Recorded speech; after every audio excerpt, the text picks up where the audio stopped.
This is the underbody of my car, and it's unique in the sense that these hoses are for the rear heater system. On the opposite side is a separate air conditioning lines, and they're both really exposed to damage since they both sit right behind the front wheels.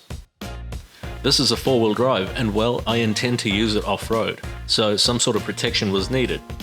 I hopped over the fence and I stole the neighbor's kid's pool noodle. This should be the perfect dampener for any rocks that could bounce up and hit the exposed lines, with the added benefit that the pool noodle allows for air circulation, so it won't hold dirt and moisture, which could cause dry rot. I did an okay job here, but I was pressed for time, so it's not as neat as it could have been. In some areas where the lines are close together, I simply shaved the pool noodle down. If you had the time, you could make this look really professional, something I'll do at a later point. The noodles were secured using large cable ties with the ends cut off for a cleaner look. The best part is, if you screw it all up, it's only going to cost you $4.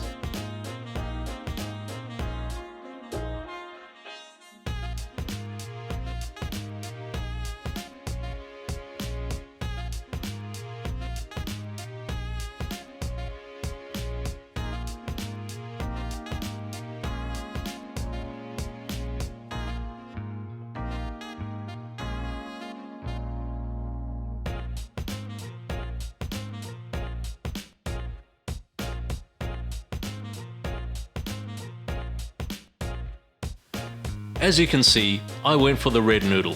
This should increase both horsepower and torque and add about 6 grand's worth of value to my car.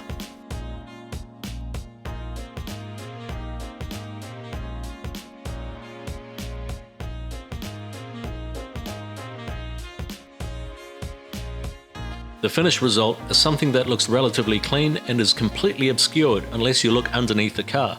And for $4, its return in potentially saving you hundreds or even thousands is worth the 20 minutes it took to install. Thanks for your time. I'll catch you guys in the next video.